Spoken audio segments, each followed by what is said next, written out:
నేతలలో గుట్లు, పార్టీలలో గుట్లు, లోపాయికారి ఒప్పందాలు, ఎన్నికల్లో విజయం వెనుకున్న రహస్యాలు, ఓటమి వెనుకున్న అసలు కారణాలు, రాజకీయ చదరంగంలో ఎత్తులు పై ఎత్తులు, పార్టీ శ్రేణుల మనసులో మాట.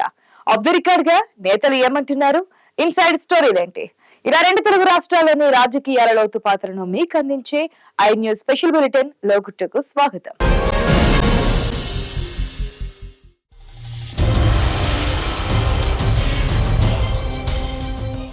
కాంగ్రెస్ బీజేపీల మధ్య రాజకీయంగా ఉప్పు నిప్పులా ఉంది వాతావరణం. ఛాన్స్ దొరికితే రెండు పార్టీలు మాటలతో తూటాలు కురిపించేందుకు చూస్తున్నాయి. అలాంటిది కాంగ్రెస్ కు చెందిన ఆ సీనియర్ లీడర్ తాజాగా అసెంబ్లీలో ఇచ్చిన స్టేట్మెంట్ సొంత పార్టీ వాళ్ళకి షాక్ ఇచ్చింది. స్టేట్మెంట్ గా ఉందామని ఆపరేషన్ చేశారా లేక తొందరపడ్డారా అనే ప్రశ్నలు ఊపందుకుంటున్నాయి. ఆ రగడేంటో, ఆ నాయకుడు ఎవరో ఈ స్టోరీలో చూద్దాం.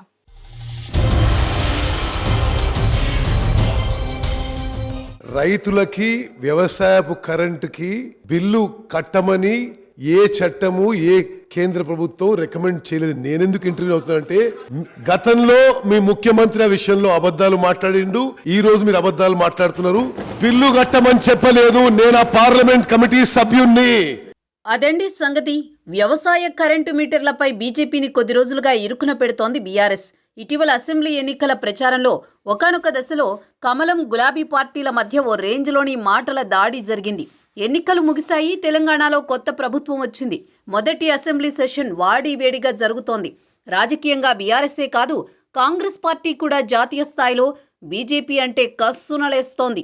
ఆ విషయం తెలంగాణ కాంగ్రెస్ నాయకులకు తెలియంది కాదు. నిన్నటి వరకు ఎంపీగా ఉండి ఇప్పుడు తెలంగాణ మంత్రిగా బాధ్యతలు చేపట్టిన ఉత్తమ్ కుమార్ రెడ్డికి వేరొకరు చెప్పనక్కర్లేదు. కానీ బీఆర్ఎస్ నుంచి హరీష్ రావు సభలో ఏం మాట్లాడుతున్నారో, ఆ వ్యాఖ్యల్లోని మర్మమేంటో క్యాచ్ చేయకుండా శ్వేతపత్రంపై జరుగుతున్న చర్చల్లో జోక్యం చేసుకుని ఉత్తమ్ కుమార్ రెడ్డి కామెంట్స్ పాస్ చేశారు.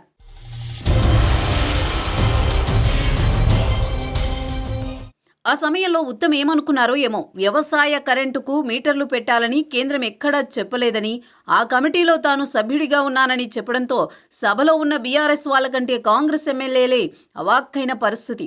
ఉత్తమ్ ఆ స్టేట్మెంట్ ఇస్తున్న సమయంలో పక్క చైర్లో ఉన్న మరో మంత్రి చేతితో వారించడం వీడియోలో కనిపించింది. బీజేపీని బీఆర్ఎస్ కార్నర్ చేస్తుంటే కాషాయం పార్టీని కాపాడేలా స్టేట్మెంట్ ఇచ్చి ఉత్తమ్ సెల్ఫ్ గోల్ వేసుకున్నారా అనే ప్రశ్నలు అధికార పార్టీ నేతల్లో కలిగాయని చర్చ. ఉత్తమ్ మాట్లాడుతున్నంతసేపు గులాబీ పార్టీ ఎమ్మెల్యేలకు ఏం అర్థం కాలేదు. ముఖంలో ఒక ప్రశ్న వేసుకుని కనురెప్పలను ఆశ్చర్యం బోర్డులో పెట్టేసి అధికార పక్షం వైపు చూసిన పరిస్థితి.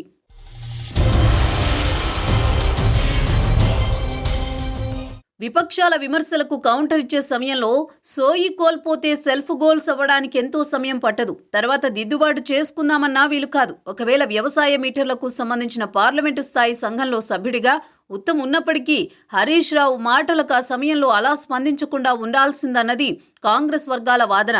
ఒకవేళ ఉత్తమ్ చెప్పింది వాస్తవమే అయినా అది కాంగ్రెస్ నేత నోటి నుంచి చెప్పడం ఎందుకు, మౌనంగా ఉంటే పోయేది అనేది కొందరి అభిప్రాయం. మధ్యలో కమలాన్ని ఖుషీ చేశారని చెవులు కొరుకుడు ఎక్కువైంది. ఈ ఎపిసోడ్ జరుగుతున్న సమయంలో సభలోనే ఉన్న బీజేపీ ఎమ్మెల్యేలు సభను లైవ్లో చూస్తున్న కమలనాథులు పండుగ మూడ్లోకి వెళ్ళిపోయారట. మొత్తానికి బీజేపీని వెనకేసుకు రావాలని ఆలోచన ఉత్తమ్కు లేకపోయినా తన ప్రకటన వల్ల రాజకీయంగా ఎలాంటి ఇబ్బంది వస్తుందో ఆ సమయంలో మంత్రి అంచనా వేయలేకపోయారనే చర్చ సాగుతోంది. సో కాంగ్రెస్ సీనియర్ నేతగా ఉత్తమ్ తీరు పార్టీలో మరోసారి చర్చగా మారిపోయింది.